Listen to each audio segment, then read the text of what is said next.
continuando aí a disciplina de logística reversa, dessa vez a gente vai se valer do livro O Reverso da Logística, de Edelvino Rasolini Filho e Rodrigo Berté. Novamente a gente volta para esse livro.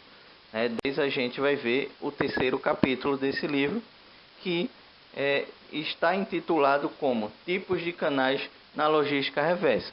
Tá? É um capítulo um pouco extenso, mas que traz muitas informações importantes para a gente. Tá certo? Iniciando, a gente fala da grande preocupação. Que grande preocupação é essa? Lembrem-se que a gente falou lá da expansão industrial que houve, o crescimento da industrialização, o crescimento da população, a migração dessa população para a formação de grandes centros urbanos, e isso tudo exige um consumismo maior, exige também exige não, na verdade acarreta, num grande número de dejetos, Então, se essa população está consumindo mais, ela também está produzindo mais lixo, E esse lixo acaba sendo depositado de forma irregular na natureza, Então, a grande preocupação é quando as organizações industriais têm empregado a cada dia uma quantidade maior de embalagens e produtos descartáveis, E essa preocupação pela reciclagem, desses produtos descartáveis, dessas embalagens, ele precisa crescer também, Essa preocupação ela tem que crescer, ela tem que evoluir. Eu tenho que reciclar, Eu não posso simplesmente estar produzindo embalagens e produtos descartáveis e jogando na natureza. Se faz isso, chega um momento que a natureza ela não consegue absorver, E aí temos os impactos ambientais, e as consequências que tem trazido aí ao longo dos anos para nós mesmos, Isso são enchentes, são os tsunamis, A parte dos desequilíbrios que a gente encontra aí, os desequilíbrios ambientais, tá? Então, essas embalagens e esses produtos descartáveis eles são extremamente perigosos, Então, precisam ser trabalhados e pensados de uma forma diferente, muita coisa aí vocês vão ver mais para frente aí quando a gente estiver falando do plástico. Mas o plástico, quando ele surgiu, ele parecia ser a solução para tudo, Ele consegue baratear tudo. Em compensação, o plástico é um dos maiores poluentes, Por quê? Porque o plástico ele está praticamente na composição de quase todos os produtos, tá? Mas disso a gente vai falar mais lá na frente, tá? Matérias-primas virgens mais caras, isso, faz com que os canais reversos passem a ser viáveis, Por quê? Custo, redução de custo. Então a gente tem aquela visão organizacional de reduzir custos sem cair a qualidade. Acontece que as matérias-primas virgens, em dado momento, são mais baratas do que fazer esse canal reverso, de que investir nesse canal reverso. Por quê? Porque a gente não tem ainda uma estrutura, a gente é tudo novo, a gente precisa fazer uma formulação, para que se aproveite parte do canal logístico direto, Então, tudo aí é investimento. Então, muitas vezes o investimento, o cara olha e diz, não compensa investir, é melhor comprar matéria-prima virgem, Só que aí chega um momento que essa matéria-prima virgem, ela vai se tornando cada vez mais escassa, Quando isso acontece, aquela coisa da lei da oferta e da procura.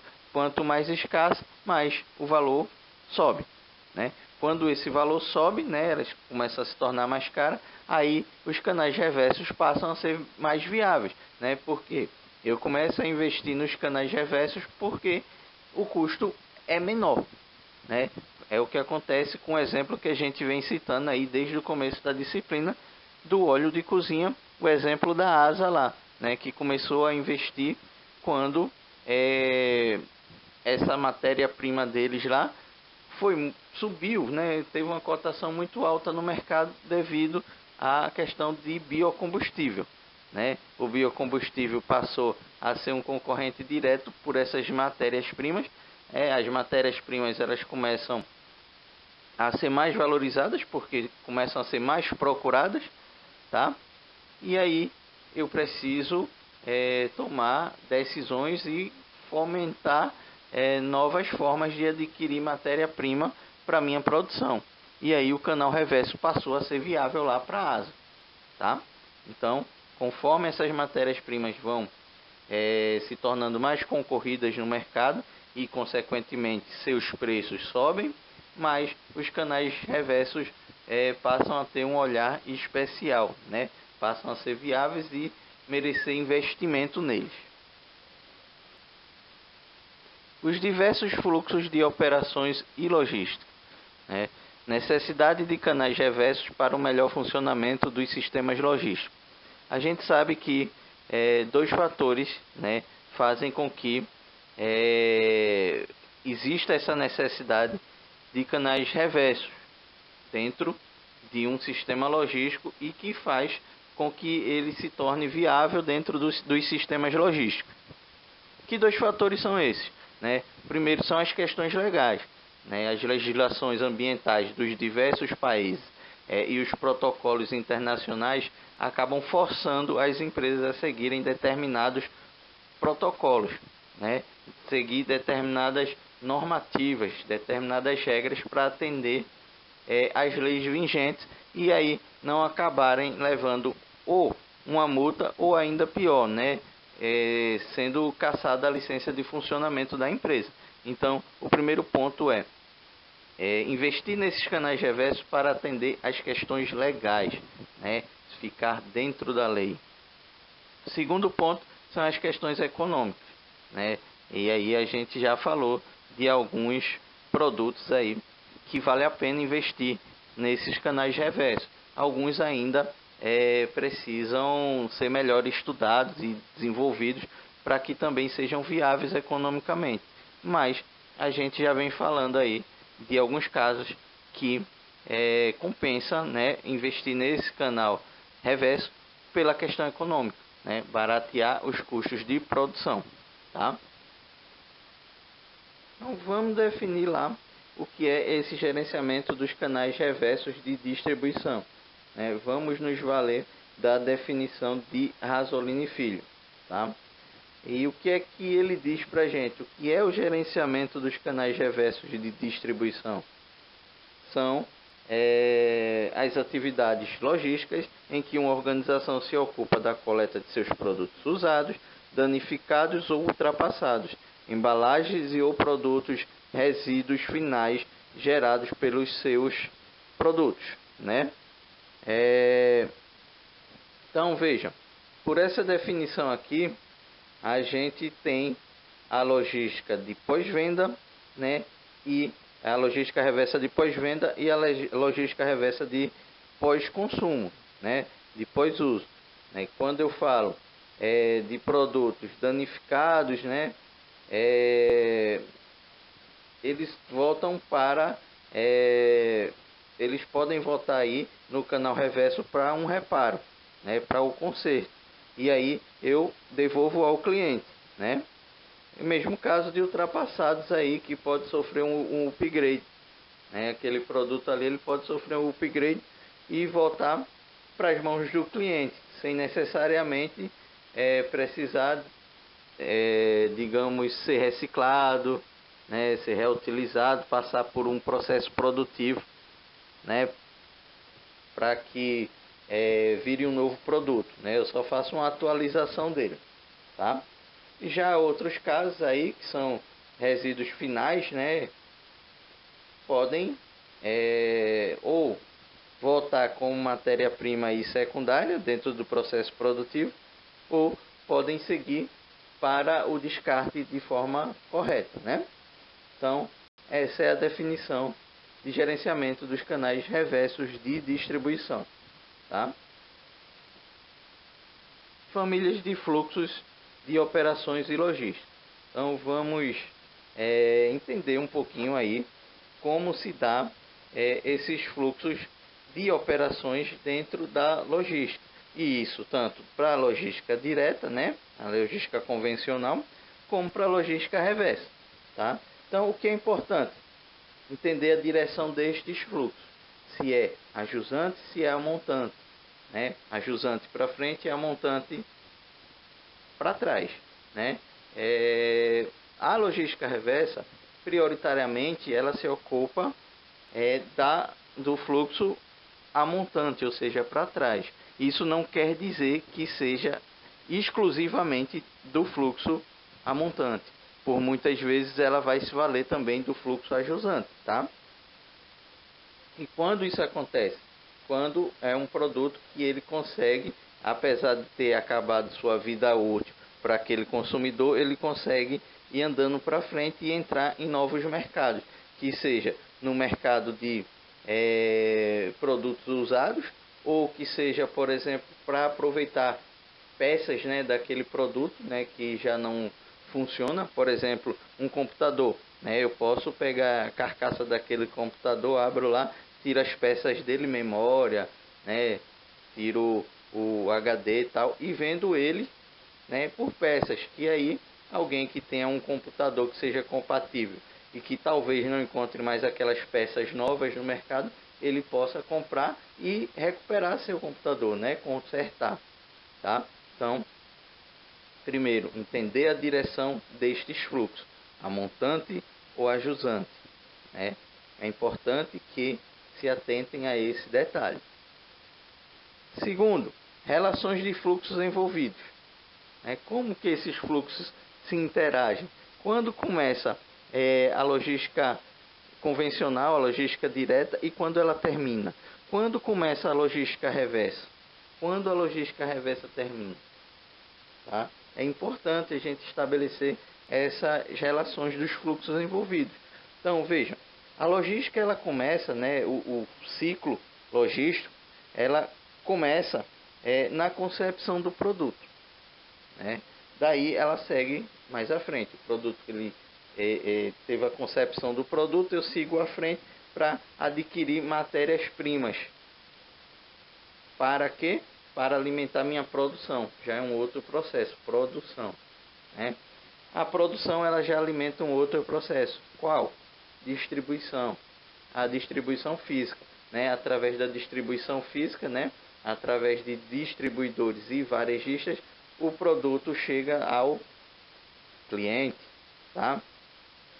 Chegou ao cliente, tem aquele suporte pós-venda, né? Saber se está tudo certo, se o produto chegou certo no cliente, ou mesmo quando acabar a vida útil do produto no cliente, eu fazer a coleta correta, né? Para que ele não seja depositado de forma irregular.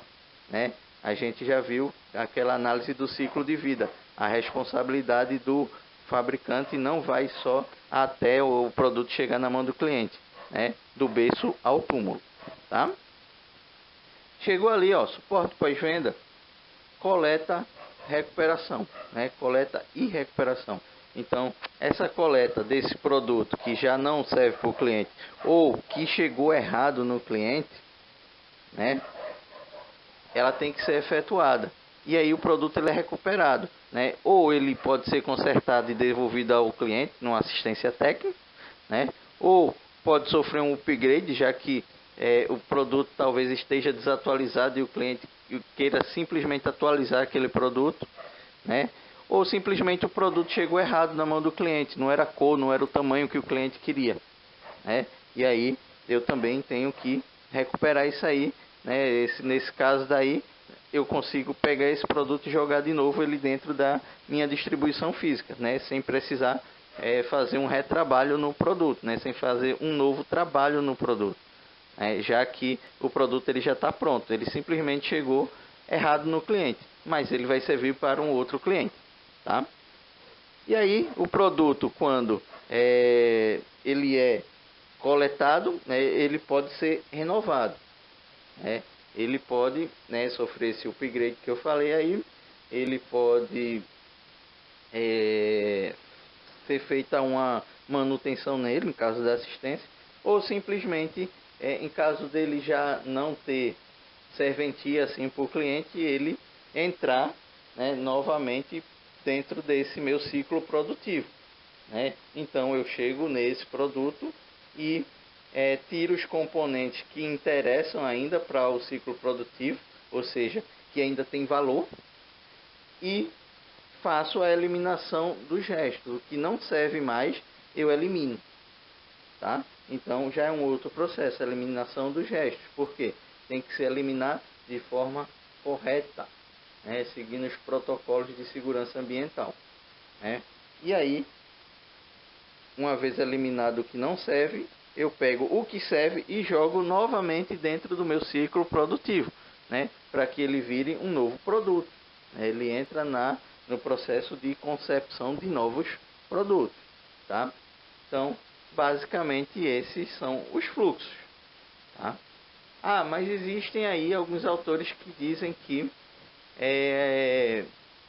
esse produto pode não voltar, né, para o ciclo produtivo. Existem esses autores e a gente vai ver mais na frente, né? Existem alguns autores que dizem que o produto, né, chegado a seu tempo de vida útil lá para o cliente, ele pode seguir, né, seu caminho num fluxo ajusante, né, indo para um mercado lá de produtos de segunda mão, né, serem os produtos usados, ou simplesmente sendo desmontado para aproveitar os componentes, né? Casos de computadores, de televisão aí que muitas vezes o pessoal pega, ele já não funciona, ele abre lá, tira os componentes que ainda funcionam, ainda estão bons, e vendem no mercado secundário, vendem essas peças usadas. Ah, mas é interessante? Por quê? Porque às vezes você tem um aparelho em casa que ele deixou de funcionar e você já não encontra peça nova para ele, né? E nesse mercado secundário aí você consegue achar essa peça e fazer a troca e continua com seu aparelho funcionando lá normalmente, tá? Isso é uma coisa que a gente vai falar um pouquinho mais para frente. Classificação dos bens. A gente vai adotar aqui três viés para essa classificação, né? Então, três pontos de vista diferentes, tá? E por que é importante classificar os bens? Para saber o destino que eles vão tomar dentro da nossa logística reversa, tá? Dentro do nosso fluxo reverso. Primeiro tipo de classificação levando em consideração o consumo, né? E isso é uma classificação que provavelmente vocês já viram dentro da disciplina de marketing, né? Marketing aplicado à logística.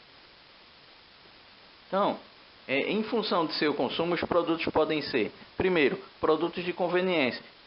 São aqueles que são comprados com grande frequência. Que tipo de produto é esse? Itens da cesta básica, por exemplo.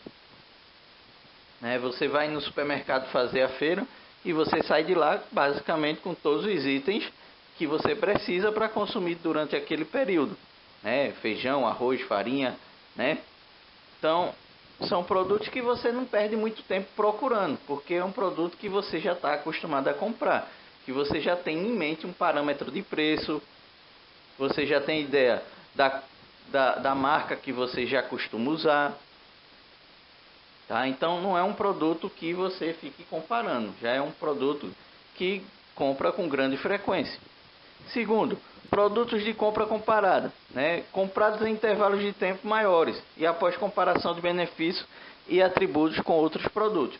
Por exemplo, uma TV, né? Queimou a TV da sala, aí você vai dar uma pesquisada, ver os melhores preços, ver as marcas disponíveis, se na internet está melhor, se na loja física é melhor de comprar, quais atributos de cada modelo de TV, né?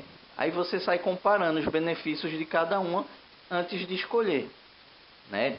Então, mas queimou, eu preciso de urgência para comprar. Então, realmente, né? No ato de urgência você vai comprar talvez a primeira que caiba no orçamento.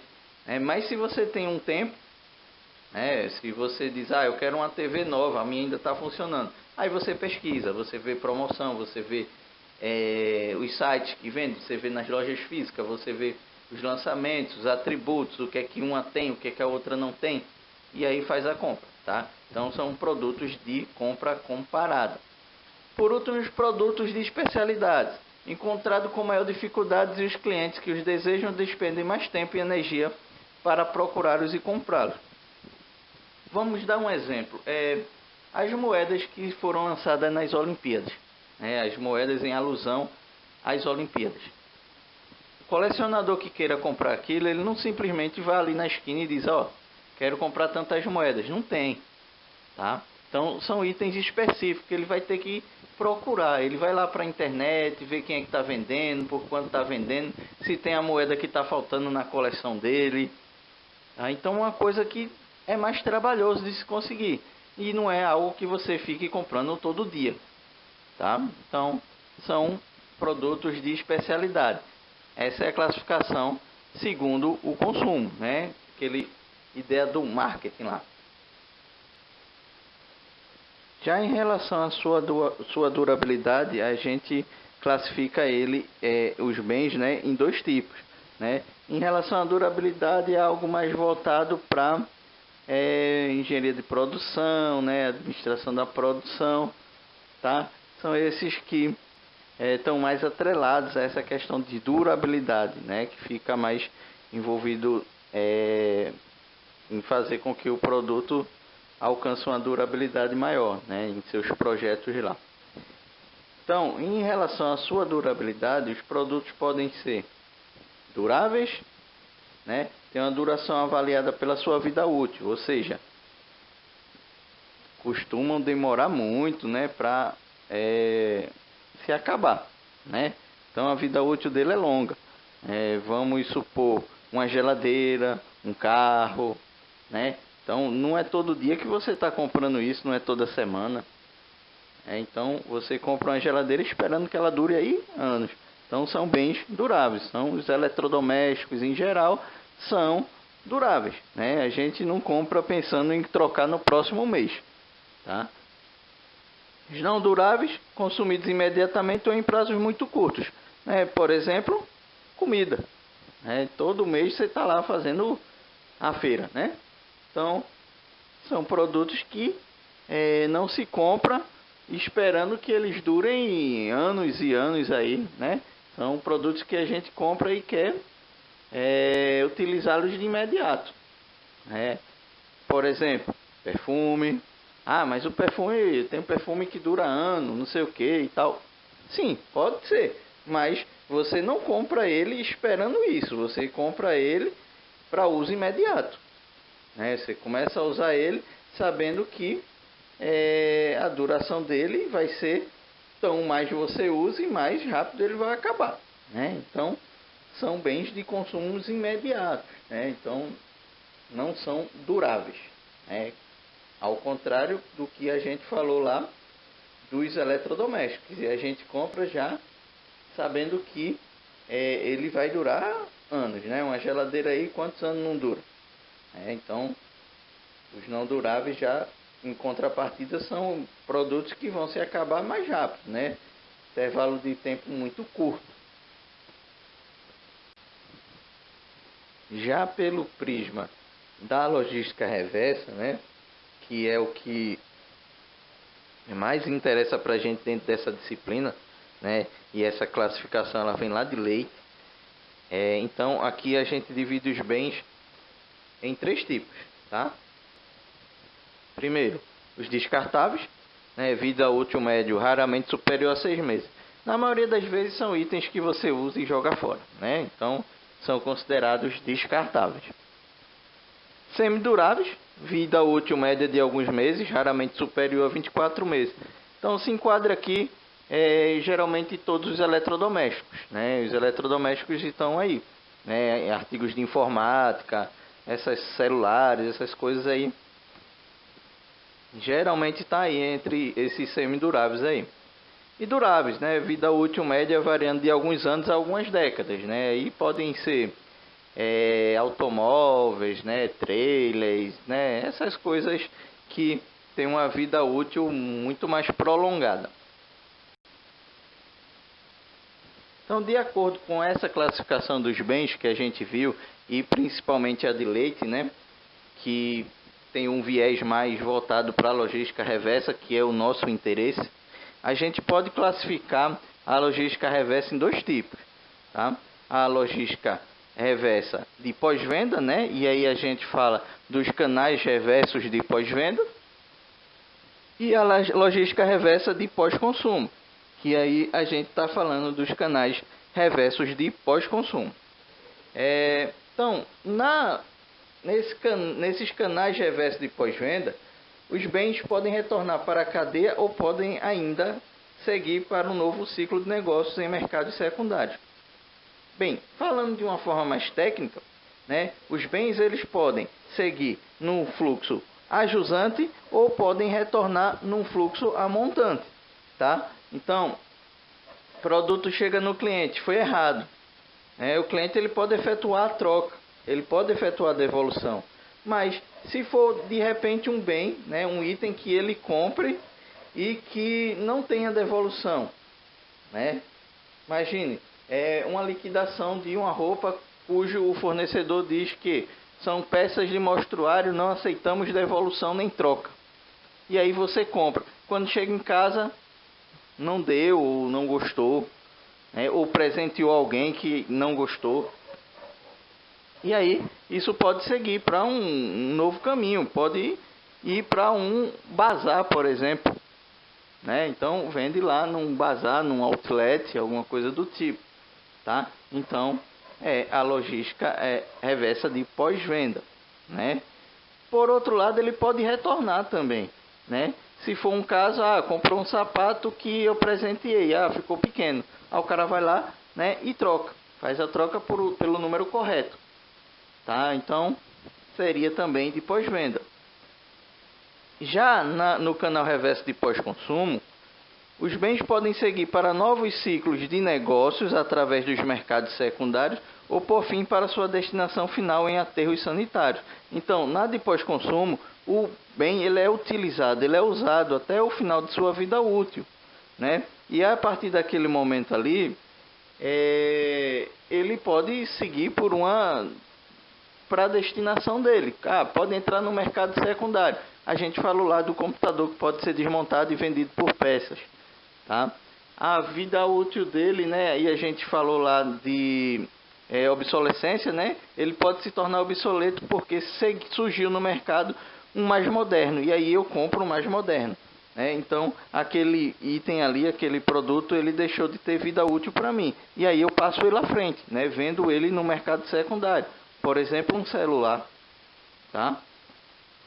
Ou por outra, já não serve mais para nada, né? E aí ele vai ter que ser destinado para um aterro sanitário, né? E aí seguindo todas as normas, né, de descarte, né? Para o descarte correto lá, seguindo as normas ambientais, tá? Então são esses dois tipos de canais reversos que existem, o de pós-venda e o de pós-consumo, tá? Importante entendê-los, importante até pesquisarem algo mais. Administração da recuperação de produtos. Essa aí é uma área de estudo que tem crescido, né, dentro das organizações, muito impulsionada pelos meios legais, né, pelas leis, né, as quais as empresas estão inseridas no contexto de lei no qual as empresas estão inseridas e que precisam obedecer, tá? Também pela competitividade, né, que a gente viu aí que essa parte da logística reversa, da logística ambiental, ela passa a ser um diferencial competitivo. Então, por esse motivo, essa administração da recuperação de produtos passa a ser uma área de grande interesse para as empresas. E o que é a administração da recuperação de produtos? É a gestão de todos os produtos, seus componentes e todos os materiais usados e descartados pelos quais uma empresa fabricante é responsável, seja por contratos, exigências legais ou qualquer outro motivo. Então, né, como a gente viu, a responsabilidade da organização não se encerra quando o produto chega no cliente, né? Ela vai até o fim da vida útil do produto, né? Então, em qualquer um desses momentos aí, e até o final da vida útil do produto, né, esse material ele pode voltar para a organização, né? E quando ele volta, ela tem que saber o que fazer, né? Então, é justamente essa administração da recuperação de produtos, que pode ser em qualquer momento, né? Desde que o produto chega ao cliente até depois da sua vida útil, tá? E aí, né? Não fica, digamos que cabe, né, afirmar que a logística reversa ela assume um papel muito importante dentro dessa administração da recuperação de produtos, né? Porque é ela que vai fazer com que esse produto, esse material, né, ou esses componentes cheguem de volta à organização responsável por eles, tá? Então, dentro dessa administração da recuperação de produtos, a gente pode dizer que existem 4 níveis em que os produtos que retornam a montante podem ser recuperados, né? Então, retornam a montante, você já sabe, a montante quer dizer, né, aquele movimento de trás para frente, tá? Então, ele pode ser no nível de produto mesmo, né? Então, você tem o produto lá da mesma forma que ele saiu da fábrica, né? Então ele saiu e voltou. Saiu o produto, voltou o produto, né? Ah, mas aí tem algum reparo para ser feito, tá quebrado, tá alguma coisa, aí é outra questão. Mas ele voltou do mesmo jeito que foi, tá? De módulos, né? Então eu tenho um produto, posso abrir esse produto e tirar alguns módulos dele, né? Então esses módulos são compostos por algumas peças. Então, sei lá, você pode pegar aí algum equipamento e ter o módulo eletrônico. Então você pega aquele módulo ali e retira, né? Então, módulo de alimentação, módulo de refrigeração, né? Então, abre o produto e tira só aquele módulo ali. Os módulos eles são formados por partes componentes. Então, né, no terceiro estágio eu posso nem voltar o produto, nem voltar os módulos. Mas aí dentro desse módulo eu vou lá e tiro uma parte componente, né? Então eu tiro uma peça, né, e volta só essa peça. Também pode acontecer. Por último, materiais, ou seja, o produto chegou ao fim da sua vida útil, né? Já em teoria ele não serve mais para ser aquele produto, né? Então ele pode voltar como material para entrar como matéria-prima em algum outro ciclo produtivo, tá? Mas basicamente ele deixa de ser o produto da forma que saiu da fábrica, né? Então ele volta como material. Então são esses os 4 níveis, né, em que os produtos podem retornar dentro dessa administração da recuperação de produtos. Tá? E esses 4 níveis aí, eles já nos sugerem um outro passo que a gente vai ver no próximo slide. Então, de acordo com aqueles 4 níveis lá, né, a gente pode, né, ter 5 opções, né, de recuperação de produtos, né? Quais são? Primeiro, o reparo, né? Então, o produto, né, no nível que ele chega como um produto, eu posso reparar ele, eu posso consertar ele e devolver ele funcionando plenamente, né? É o caso de uma assistência técnica, por exemplo. Você compra um celular, quebrou, danificou o leitor do chip lá, então eu levo lá na assistência, ele troca só aquela pecinha lá e te devolve. Então reparou, né? Deixa ele em pleno funcionamento e devolve, né? Recupera só algumas peças que precisam e devolve ele funcionando. Renovação, né? Renovação ela pode ser do módulo, né? Então eu posso pegar o módulo quando ele volta, né? Faço a inspeção nele, vejo o que é que está crítico nele lá e atualizo, né? Faço o upgrade, né? E com isso eu reparo esse módulo ou substituo ele e também devolvo ele, né, funcionando para que possa ser inserido novamente no produto lá para que o produto vá funcionar, né? Então eu conserto só aquele módulo, né? E conserto ou renovo, né? Vamos dizer assim, eu renovo ele, né? Imagine, por exemplo, que seja um motor, né? Então você refez aquele motor, refiz aquele motor, então renovei ele, agora tá novo, então devolvo ele ao mercado para que seja inserido no produto, né? Vamos pegar um exemplo aí, pneu. Então ele passa pelo processo de recaustagem, por exemplo. Então estou renovando o pneu, estou adicionando vida útil a ele, então é a segunda opção. Terceiro, a remanufatura, então também o módulo, então é o caso realmente do pneu aí. Eu pego esse módulo, essa parte lá, e faço a inspeção, vejo o que é que precisa atualizar nele e devolvo lá para o mercado. Então eu estou remanufaturando, eu estou passando ele por um processo novamente de, digamos, de fabricação. Eu estou renovando ele, eu estou remanufaturando, jogando ele dentro de um processo de fabricação para que ele ganhe em vida útil, tá? Um outro passo aí seria a canibalização, Então, o que é isso aí? Canibalizar quer dizer que ele vai passar por uma recuperação, seletiva ali de algumas partes e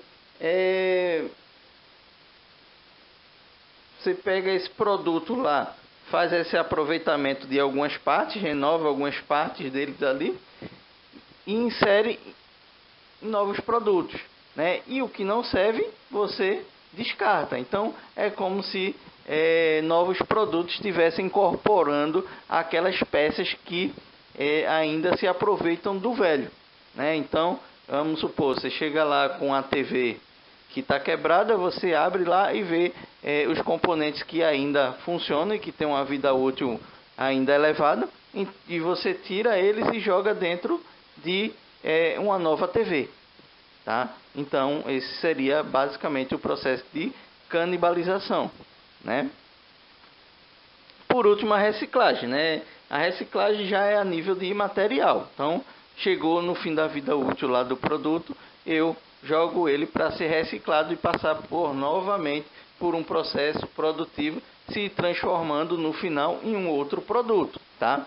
Então, eu posso transformar ele no mesmo produto que era antes, através de processo de reciclagem, mas eu também posso usar ele na fabricação de novos produtos, Mas ele passa por um processo de transformação total aí, tá? Então, são esses 5 opções, reparo, o produto volta para o conserto, a renovação, que você faz um upgrade lá de módulos, você vê o que é que está desatualizado e atualiza e devolve, para que seja reinserido novamente no produto. A remanufatura, o caso mais típico aí seria dessa do pneu aí, que você faz a remanufatura do pneu, Você joga ele dentro de um processo, digamos, de refabricação, onde você faz o que precisa ser feito para que ele ganhe um pouco mais de vida útil e volte a rodar lá nos carros, A canibalização, onde você retira peças, E essas peças que estão funcionando são inseridas em um novo produto. E a reciclagem, produto já chegou ao final da sua vida útil e ela entra como matéria-prima na confecção de novos produtos, tá? Então, essa foi uma revisão bem rápida aí dessas 5 opções. E o que pode impulsionar esse interesse das empresas pelo PRM, Então, o PRM ele oferece ganhos significativos no gerenciamento da cadeia logística. Quais esses ganhos? Primeiro, práticas de comércio colaborativa, Então, faz com que todos os entes ali da cadeia passam a ter uma colaboração, Tanto em fazer o produto chegar ao cliente, mas também fazer com que esse produto volte lá pela cadeia reversa, Melhor gerenciamento nos canais diretos e reversos.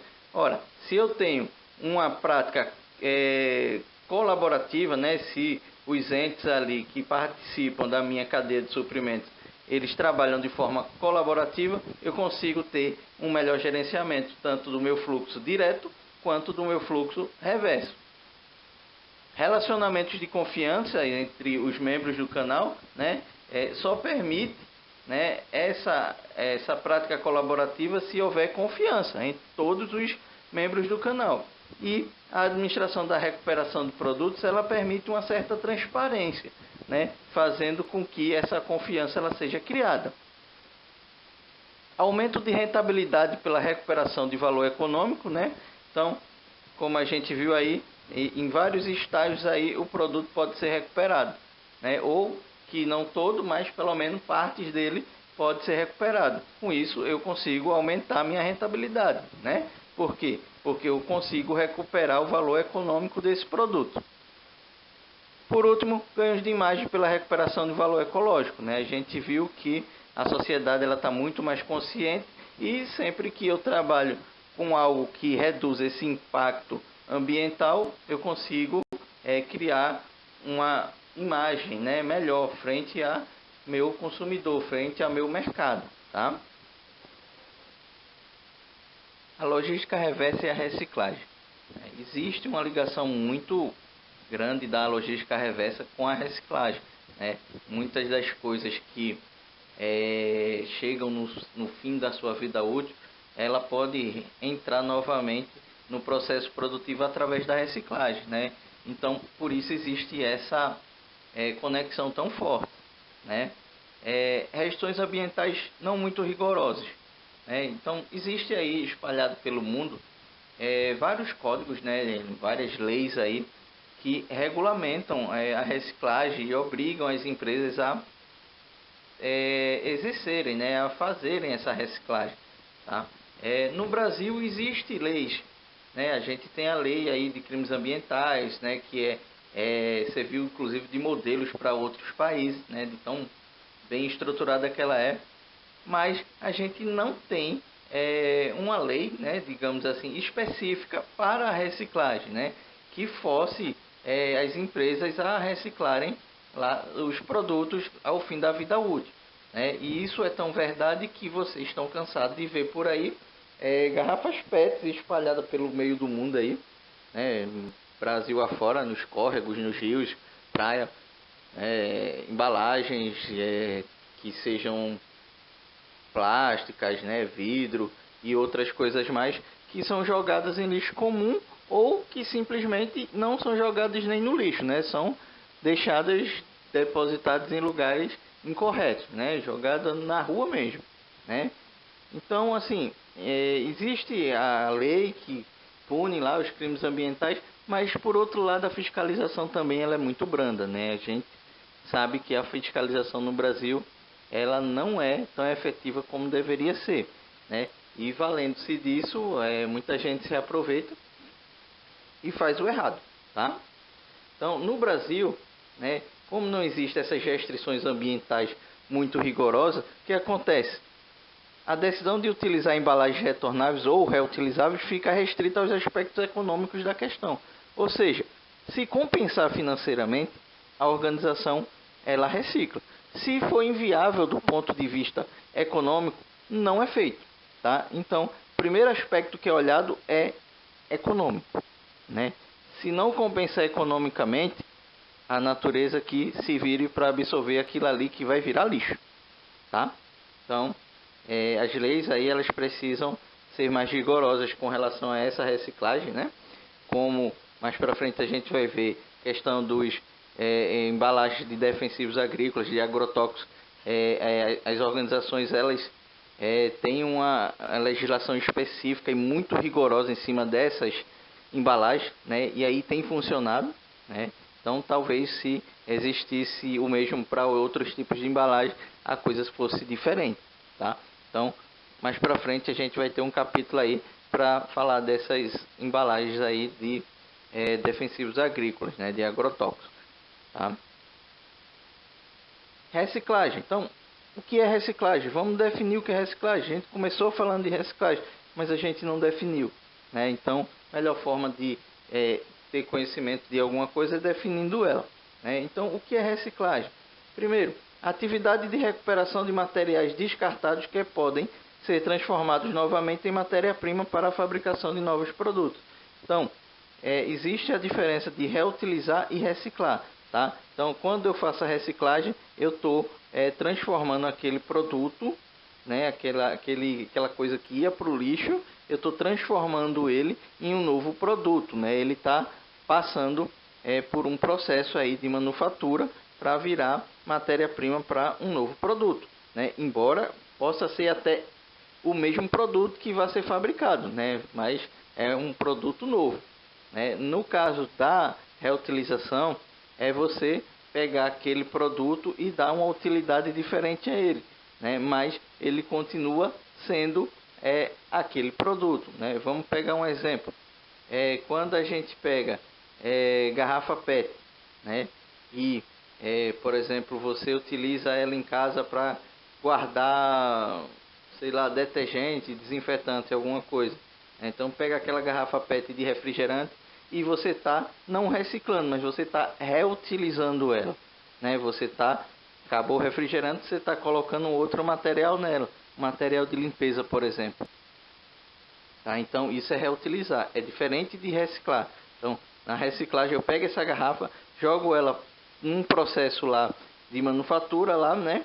E transformo ela novamente em matéria-prima que vai entrar na confecção de um novo produto, seja ela garrafa PET novamente, ou seja um outro produto qualquer aí, tá?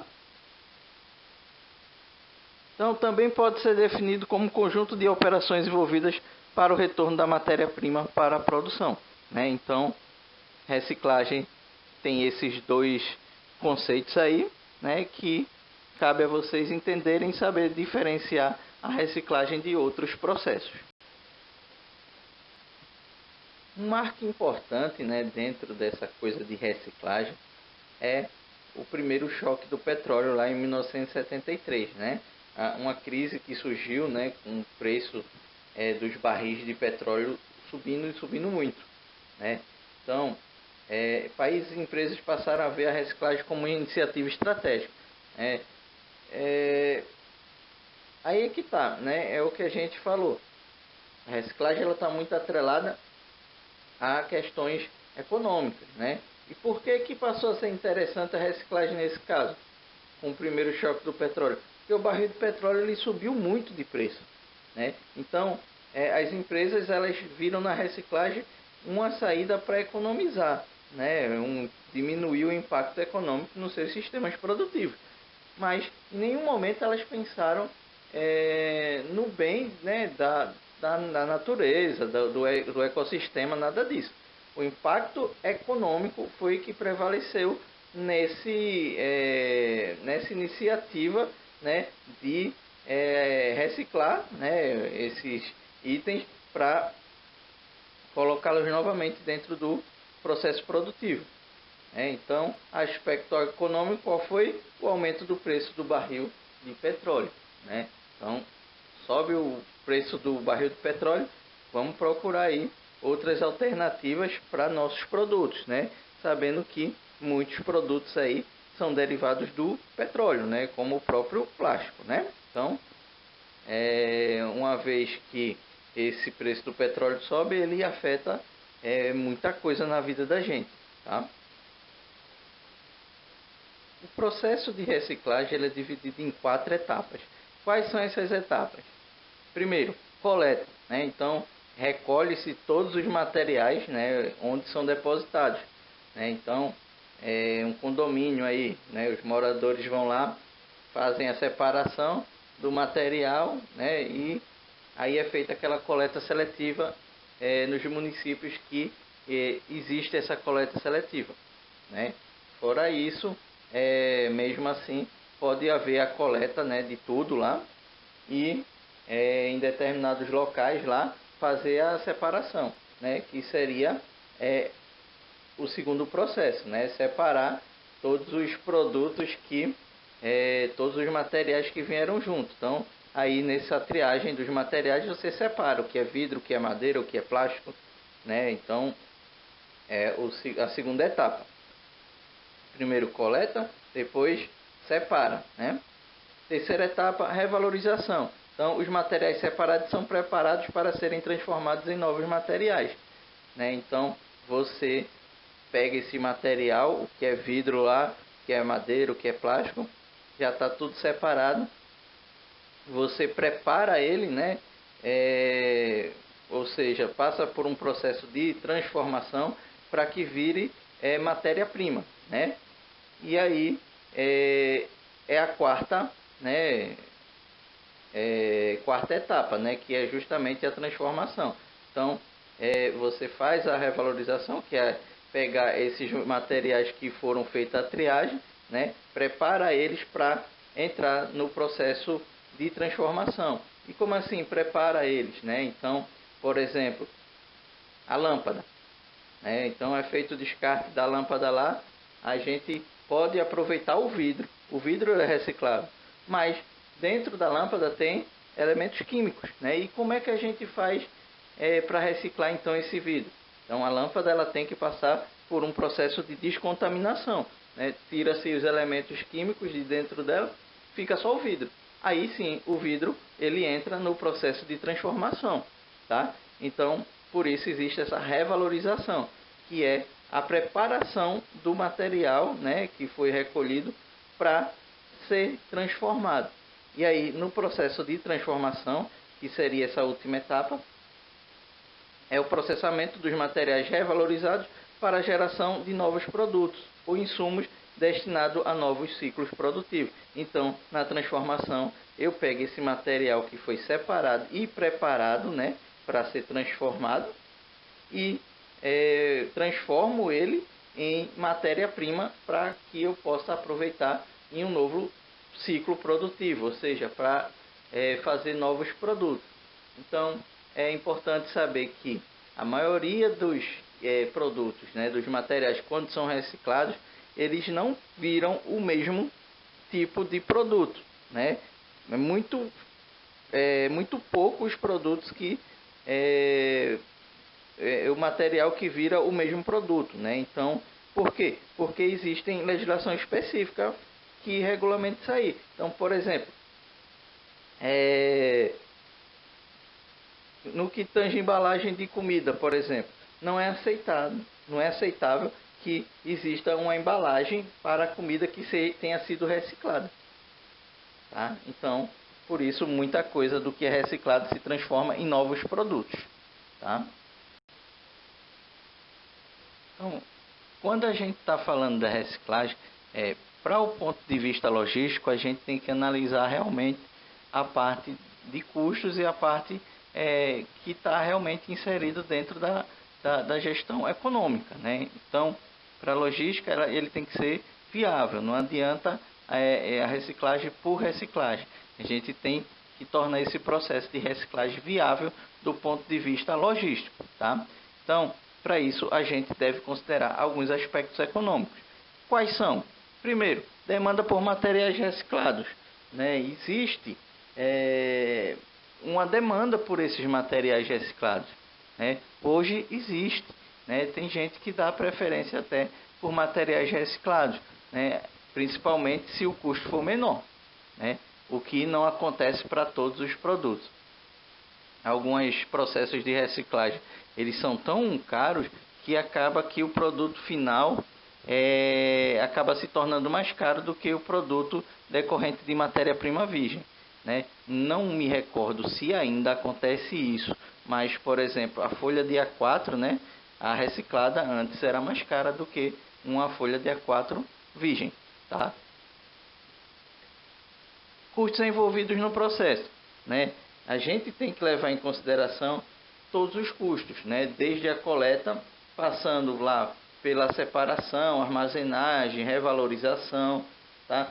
Todo esses processos aí que estão envolvidos, a gente tem que elencar os custos, né? Lembre-se, logística trabalha sempre com foco na redução de custos sem comprometer a qualidade. Então tudo tem que ser muito bem gerenciado em relação a custos.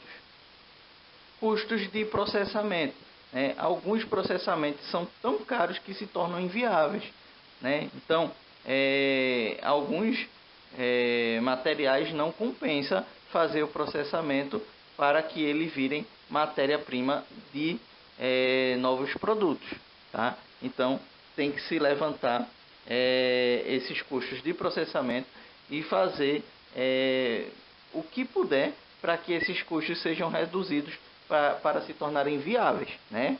Para que as coisas aconteçam, tá? Quantidades de materiais disponíveis, isso é muito importante, né?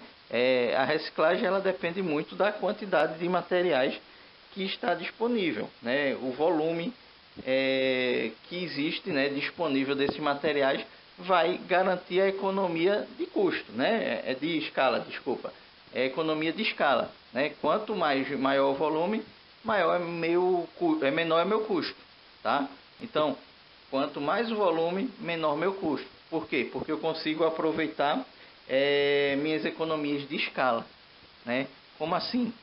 Ora, para ir coletar, né, um material só, um material para ser reciclado só, eu vou ter um custo, né?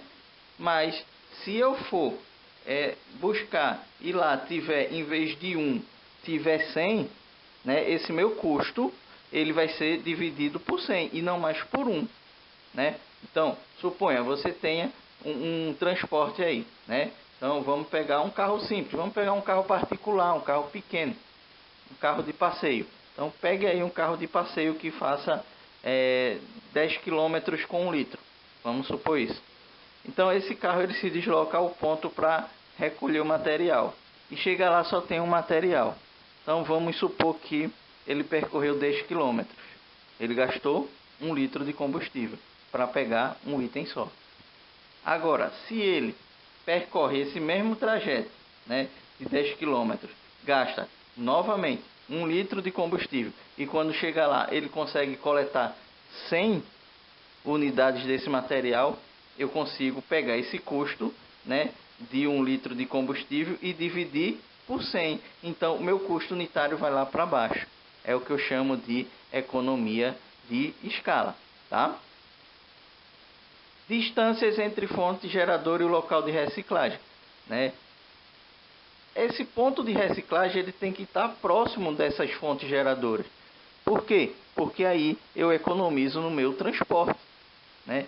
Também posso até economizar na minha armazenagem, né? Já que eu estou bem perto da minha fonte geradora, né? Então, ou seja, o material chega e já pode entrar no processo lá, né? Nas fases lá da reciclagem para que logo se transforme em matéria-prima, né? E aí eu tenho que encurtar essa distância da fonte geradora, mas eu também não posso esquecer que eu tenho que me manter também um pouco próximo do meu cliente, né? De quem vai comprar essa matéria-prima de mim, né? Porque se eu não for usar dentro do meu próprio processo produtivo, se eu for vender essa matéria-prima reciclada a uma outra empresa, aí eu também tenho que me atentar nesse custo de transporte para entregar esse produto, né? Então, eu tenho que pegar um ponto de equilíbrio, né? Nesse caso aí, eu tenho que me manter próximo da minha fonte geradora e também um ponto que não seja tão distante do meu cliente para que a operação se torne viável, tá? Então, buscar um equilíbrio aí entre essas distâncias, tá? Para quê? Economizar no custo de transporte que a gente viu que é um dos custos que mais impactam dentro da logística. Facilidades logísticas necessárias para o suporte operacional. Como assim, né? Isso a gente está falando de quê? A gente está falando de armazéns, de equipamentos que facilitam, né, o meu dia a dia dentro dos armazéns, tá? Basicamente eu estou falando mais de equipamentos, né, que possibilitem, né, que meu material ele se movimente, né? Então, mais ou menos é isso aí.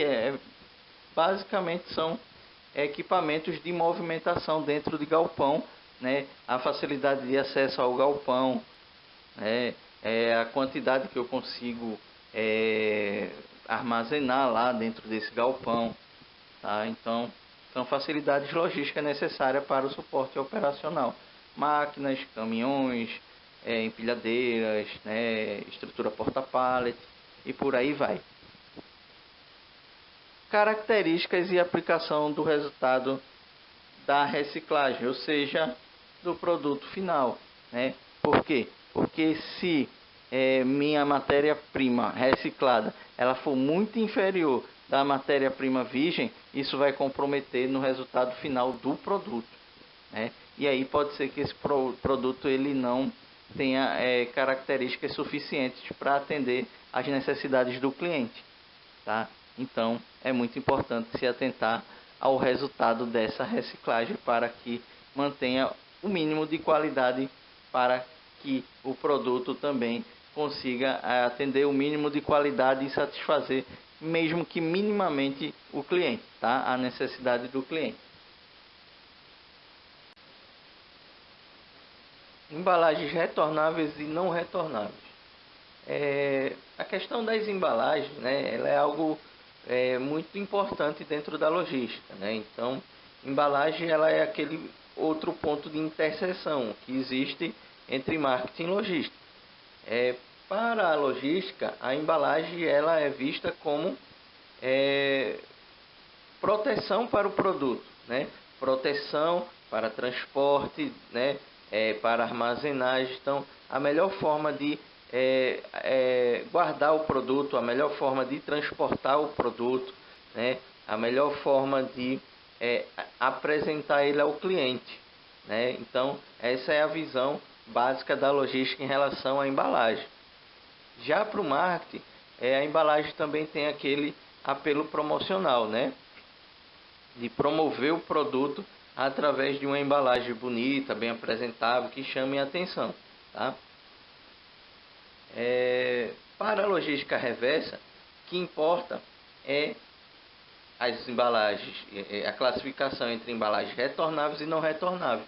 Por quê? Porque o ciclo de logística reversa depende do tipo de embalagem, né? Uma vez que embalagens retornáveis elas podem voltar, né, para a fábrica, para o distribuidor, para novamente acondicionar o produto e voltar para o mercado. E isso mais de uma vez, logicamente, por isso que é retornável. Já as retornáveis não, né? Ela uma vez usada, ela já perde sua finalidade, ela não tem como voltar mais para o distribuidor, para o fabricante, para ser usada, a não ser que seja reciclada, né? Então, vamos começar falando das embalagens descartáveis, né? Ou também chamadas de não retornáveis. Essas chegam ao usuário ou consumidor final e são descartadas imediatamente após o uso ou consumo do produto que elas contêm, né? Então, pensem aí, por exemplo, uma garrafa de óleo de cozinha, né? Acabou o óleo, você joga a embalagem fora, né? Uma garrafa PET de refrigerante, acabou o refrigerante, né? Teoricamente você joga fora. Por que teoricamente? Porque muita gente aproveita essa embalagem aí para uma outra coisa, né? Mas aí também tem a questão que ela pode ser, além de reaproveitada por você ou por terceiros, ela pode ser também entrar no processo da logística reversa para sofrer, né, um processo aí de reciclagem, tá? Então, chegam ao usuário final ou consumidor final e são descartados imediatamente após o uso. Às vezes você pega lá um papel que está embalando algum produto, você pegou, tira a embalagem, joga fora o papel lá, fica só com o produto, né? Ou muitas vezes ela acompanha pelo menos o produto até o final, né? Mas aí depois que o produto acaba, também vai para o lixo. Utilizadas em apenas um ciclo de distribuição direta e que em alguns casos podem ser aproveitadas pelo destinatário, né? Então, algumas embalagens aí elas ainda têm serventia pela pessoa lá que comprou o produto, né? Por exemplo, tem gente que guarda a caixa de sapato para colocar um outro produto dentro para guardar, né? A própria garrafa PET lá de refrigerante, tem gente que reaproveita com outras finalidades, né? O velho pote de sorvete lá que muita gente usa para colocar feijão na geladeira, né? São tudo exemplos de embalagens que são descartáveis, mas que acabam até sendo reaproveitadas com outras finalidades pelo destinatário, tá? Fora isso, elas também podem entrar em processo de reciclagem, né? E aí seria algo mais amplo e no qual a logística reversa estaria mais empenhada.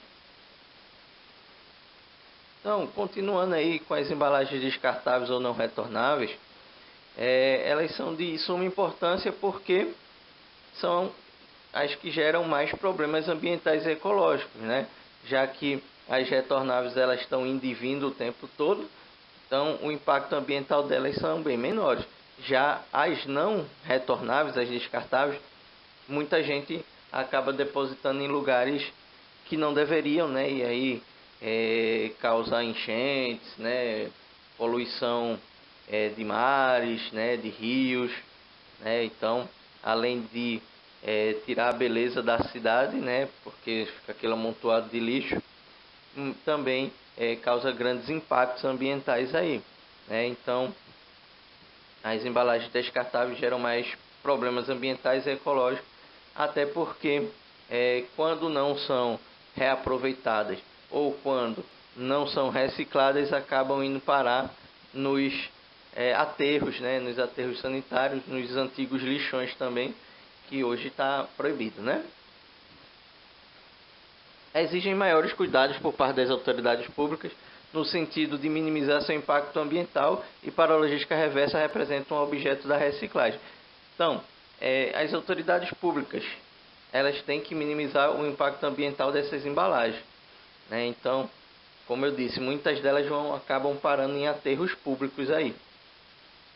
Então, como eu posso diminuir isso, né? Eu como autoridade pública, que programas eu posso desenvolver junto à população para que essas embalagens não vá parar assim direto em aterros, né? Ou que pior ainda, né? Sejam depositadas em lugares que não deveriam, né?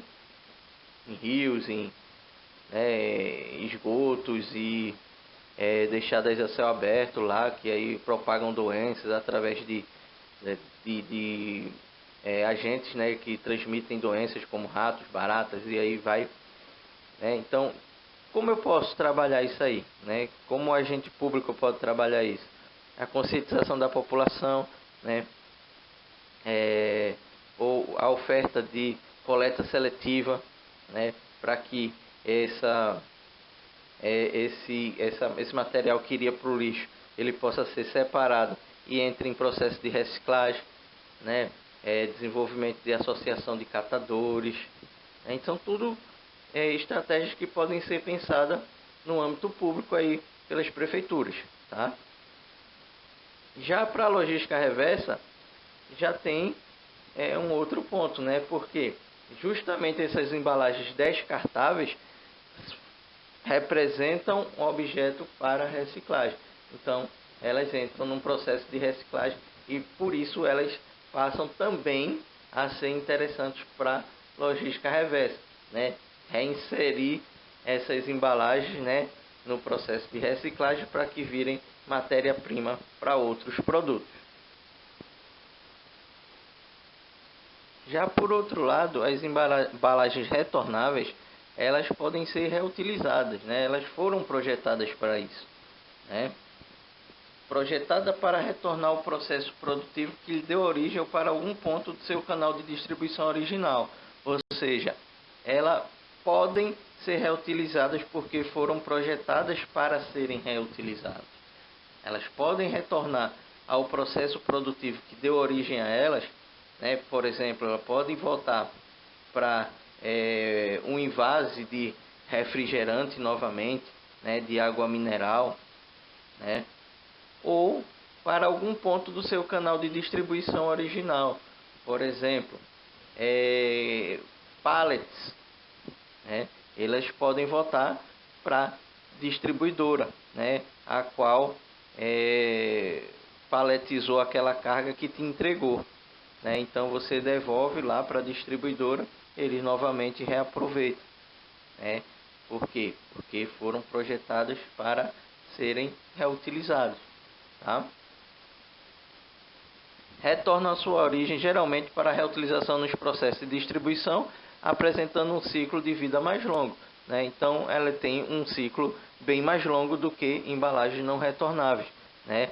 Retornam à sua origem geralmente para a reutilização nos processos de distribuição. Então, em vasos de água mineral, pallets, engradados de cerveja, as garrafas de cerveja, garrafas de água mineral, né, aqueles botijão de 20 litros, o gás de cozinha, tá? Então todos eles são retornáveis, eles voltam para o processo de distribuição, tá? Segundo Lacerda 2002, né, segundo esse autor, quanto maior o número de vezes que se usa a embalagem retornável, menor o custo por viagem, que tende a ficar menor que o custo da embalagem one-way. Essa embalagem one-way quer dizer de via única, né? Embalagem não retornável, tá? Então, quanto mais você consegue reutilizar a embalagem, né? Essa embalagem retornável, mais você consegue reduzir o seu custo por viagem, né? E aí chega a ficar muito mais barato do que utilizar a embalagem não retornável, né? Então, para isso eu tenho que ter uma embalagem que seja suficientemente forte, né, e segura para que se transporte nela o produto várias e várias vezes, né, até que ela, digamos, se pague, tá? Então, quanto maior o número de vezes que essa embalagem pode ir e vir dentro desse processo produtivo, menor vai ser o custo dentro do sistema produtivo, né? Menor vai ser o custo de embalagem dentro do sistema produtivo, tendo em vista que eu vou estar usando a mesma embalagem, né?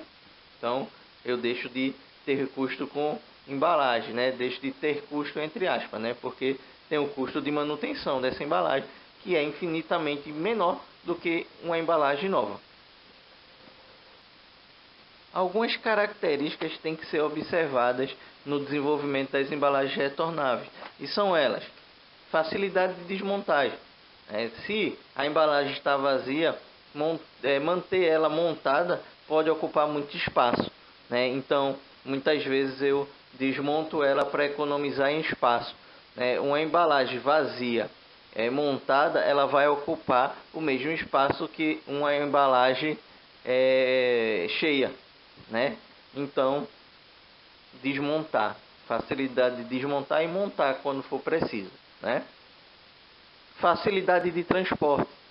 Então, se eu consigo desmontar ela, eu consigo transportar uma quantidade maior, né? Porque ela montada, ela vai ocupar o mesmo espaço de uma embalagem cheia, né? Mesmo estando vazia, vai ocupar o mesmo espaço.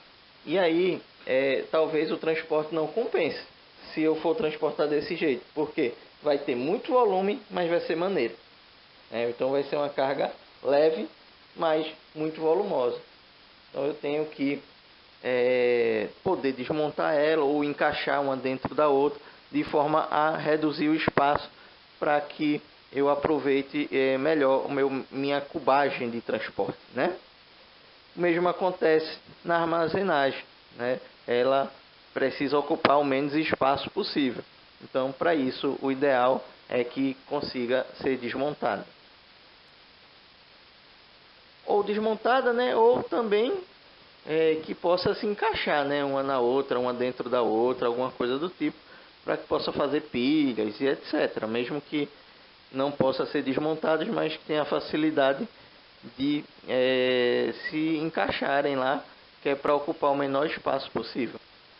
Facilidade de manutenção, uma embalagem que seja muito difícil de fazer manutenção nela, de fazer a limpeza, de fazer as correções necessárias para que ela possa voltar a uso, ela se torna inviável pelo custo, né?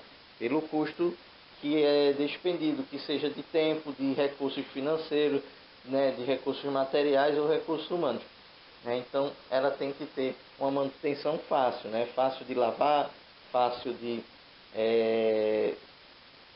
encher, né? Fácil de fazer qualquer tipo de reparo que tenha necessidade.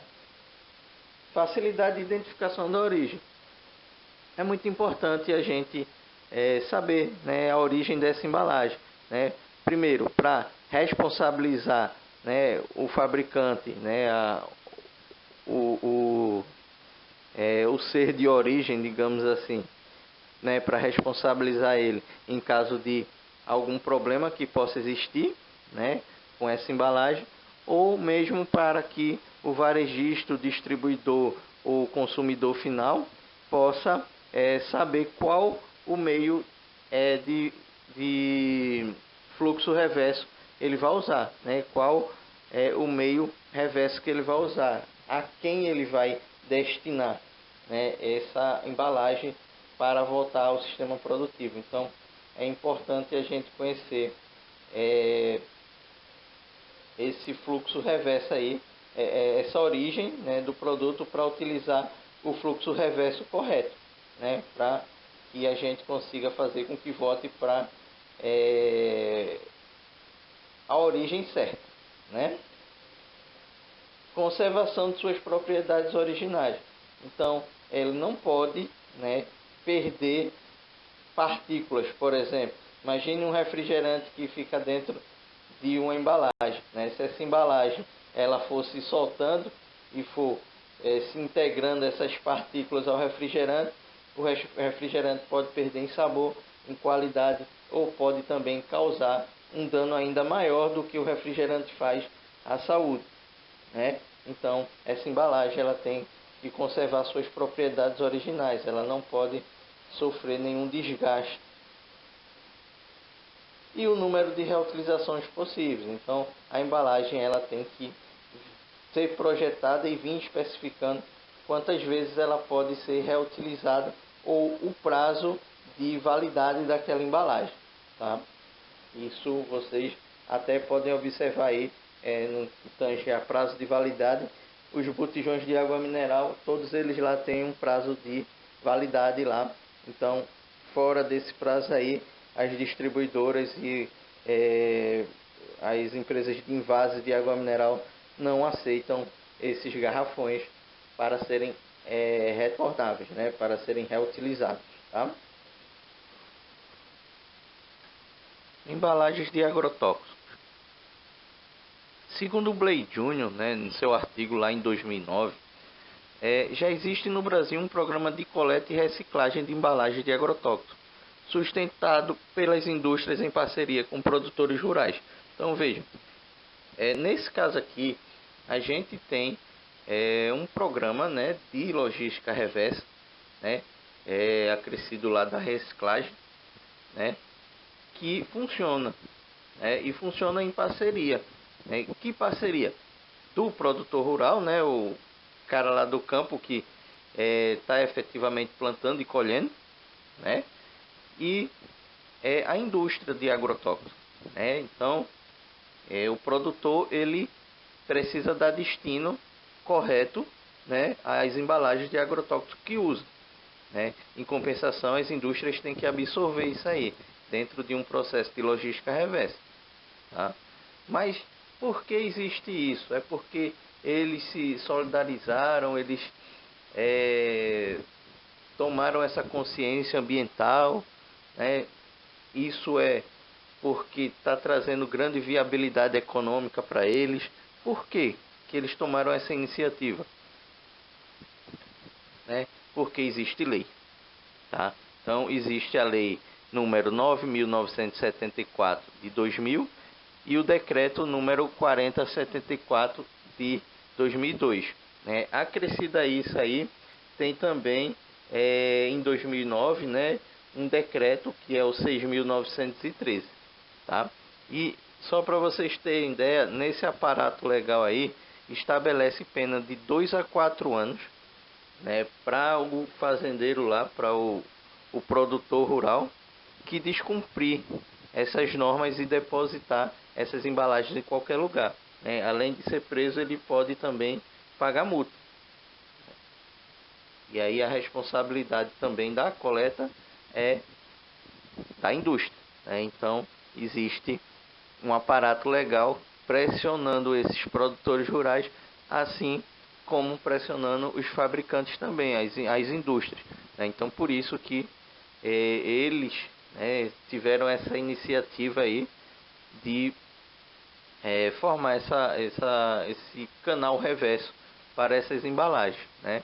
Porque antes a maioria dos produtores o que faziam?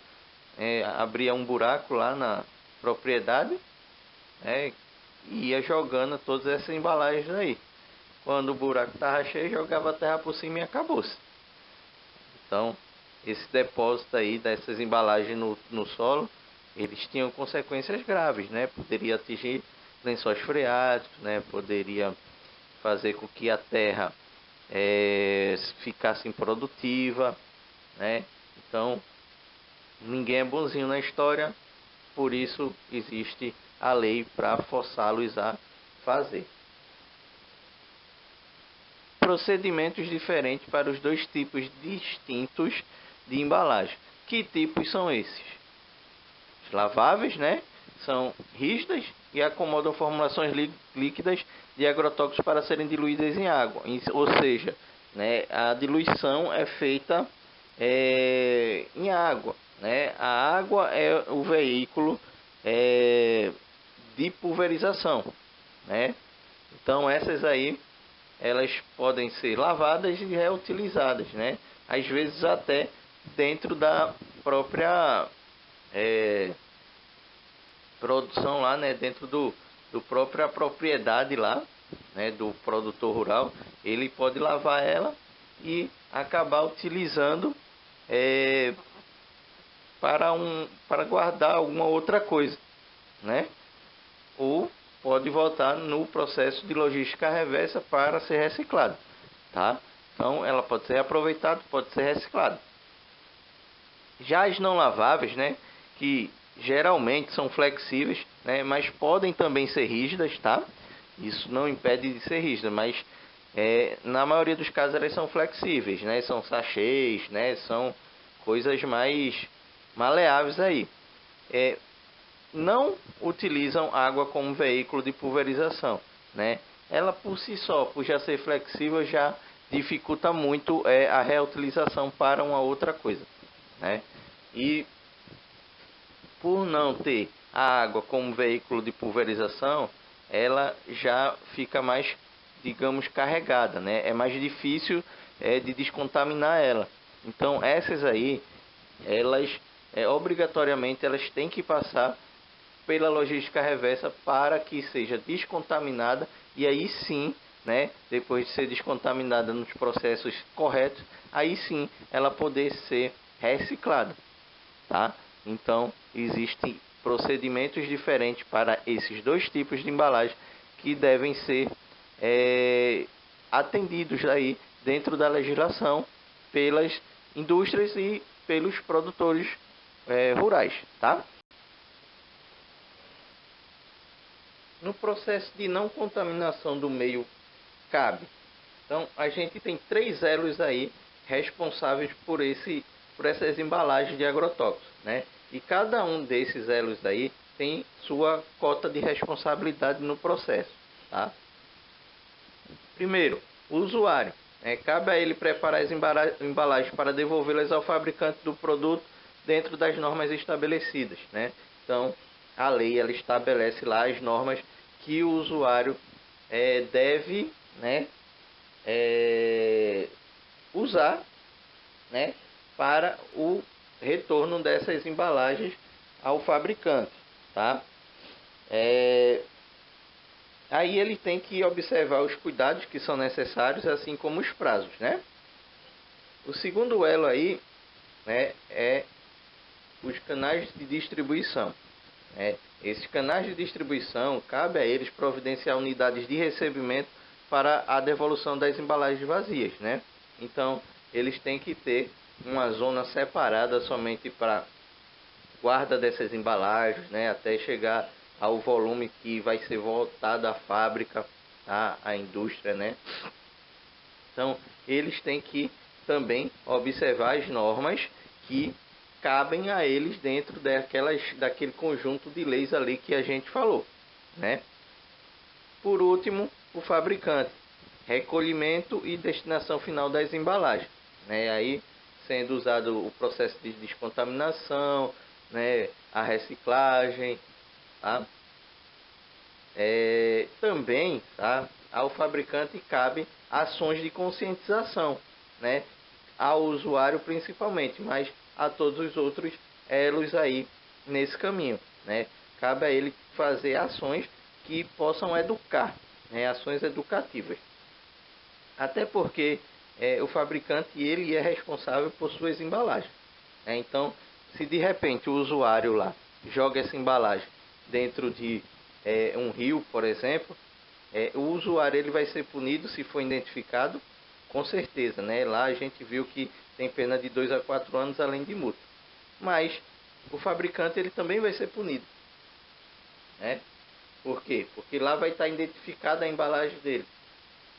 E aí ele também tem, talvez tenha, né? Mecanismo de identificar para quem aquele produto foi vendido, né? Então, se é identificado o fabricante através do lote lá, ele tem como dizer qual foi o usuário, né, que comprou aquela embalagem, então ambos serão punidos, né? Por isso, muitos fabricantes estabelecem até descontos na hora da compra desses materiais, né, desses agrotóxicos, ou seja, ele dá desconto para quando o produtor rural traz a embalagem vazia para ele, tá?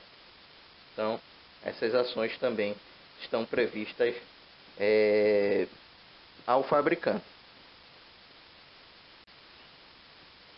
A logística reversa e as questões ambientais. Diante de tudo que a gente estudou até agora, né, desses slides todos aí que a gente viu até o momento, cabe uma pergunta. O que justifica a ênfase que damos ao estudo da logística reversa e das questões ambientais? Por que estudar essa questão ambiental atrelada à logística reversa? Então, vejam, primeiro, matéria-prima, a maioria delas é findável, né? Então, aquelas que são extraídas do meio ambiente, né? Aquela bruta mesmo que é extraída do meio ambiente, essas são findáveis, né? Como é o caso do petróleo, né? Árvores, se você fizer desmatamento e não tiver um replantio, tá? Então são recursos findáveis, assim como a água também, né? Se a gente contamina, chega um momento que a água se torna escassa. Então esses recursos naturais eles são escassos, né? E por aí só já é um fator, né, de conscientização, né? Só por aí já justifica muita coisa dessa ênfase, tá? Mas atrelada a isso tem a conscientização do consumidor, né, da sociedade.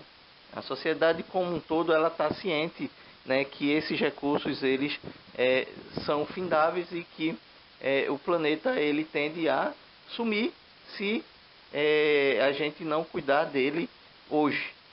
Muita coisa já foi feita, né? Muita ferida já foi feita no nosso planeta, né? Essa questão da degradação, da poluição, né? Já foi muito forte e hoje a gente continua ainda, né, agredindo, né, o ambiente aí, mas de forma menos nociva do que era feita antes, né, antes de todos esses estudos aí. Antigamente não se tinha nenhum estudo referente a isso e não se tinha práticas sustentáveis, né? Então a gente já viu como se desenvolveu. Então se a sociedade ela evolui, né, o consumidor ele passa a ser mais criterioso em seu consumo, né? E ele começa a procurar organizações que tenham, né, esse apelo ecológico mais enraizado, né? Que procurem, né, menos agredir o meio ambiente, tá?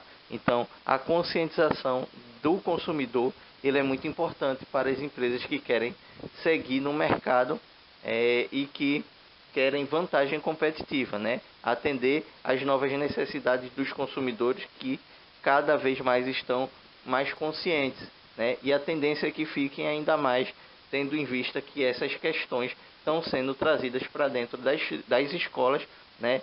E a nova garotada aí, né? Quando for crescendo, que for se tornando adulto, ela já vai com isso na cabeça, né? Então, a tendência é que a gente esteja construindo, né, uma sociedade cada vez mais consciente da necessidade de se diminuir esses impactos ambientais, né? Então, a organização que quer continuar no mercado e que quer vantagem competitiva, ela precisa, né? Como vocês já viram em outras disciplinas, ela precisa, no mínimo, satisfazer as necessidades de seu público-alvo, de seu cliente, né? Ou ainda mais, né? Superar essas expectativas, né?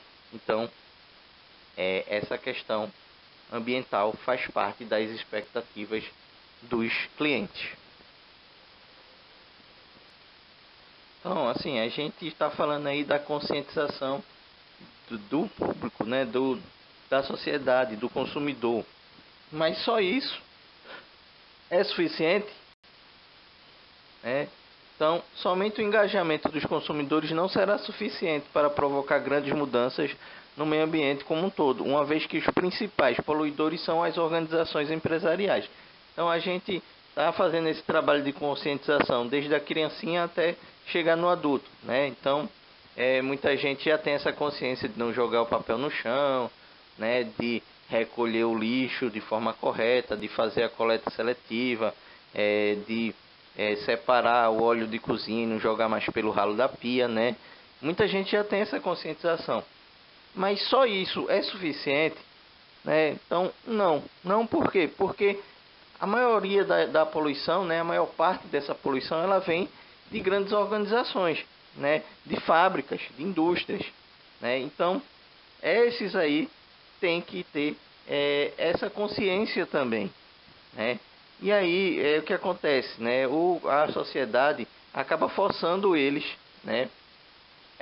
Se não tem essa consciência por própria vontade, acabam sendo forçados por esse consumidor a ter práticas limpas.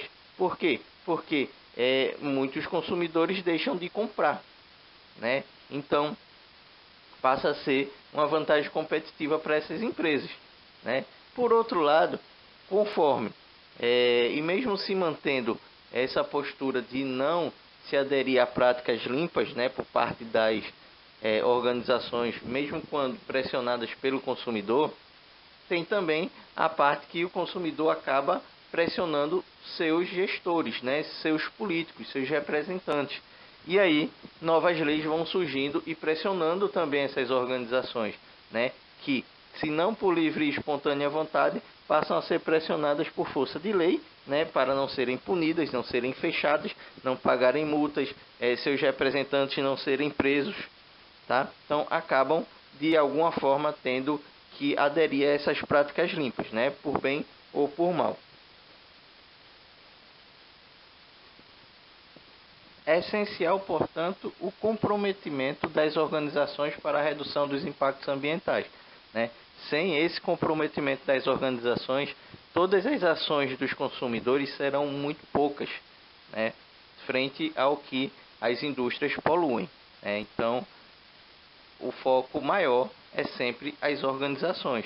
Não que nós, como consumidores, tenhamos que deixar de fazer nossa parte, mas é fazer nossa parte e pressionar essas organizações para que façam as delas também, né? Porque se as organizações não se comprometerem, né, todo o esforço do consumidor será muito pouco.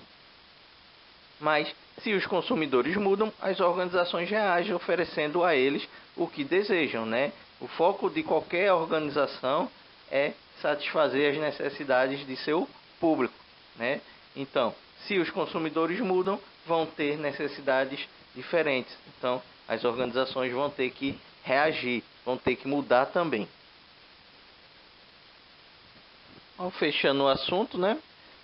Nessa condição de redirecionamento das esferas da missão e visão das organizações privadas e governamentais, a logística reversa certamente tem espaço de contribuição significativo, ou seja, né, diante desse cenário todo, né, de mudanças aí, de conscientização da população, dos consumidores, né, existe também a necessidade de as organizações mudarem, né, se reinventarem, né, através de sua missão e sua visão, né, também.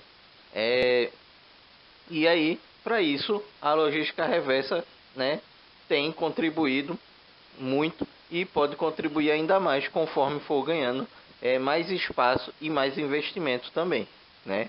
Isso a gente já observa em alguns casos aí, né, na parte de pneus inservíveis, na parte da construção civil que tem a reciclagem dos entulhos, né?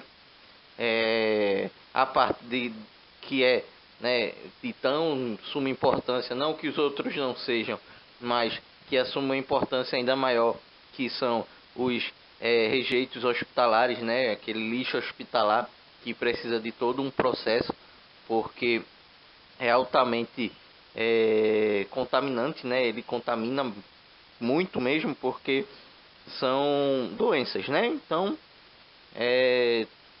os outros aí podem ocasionar doenças, né?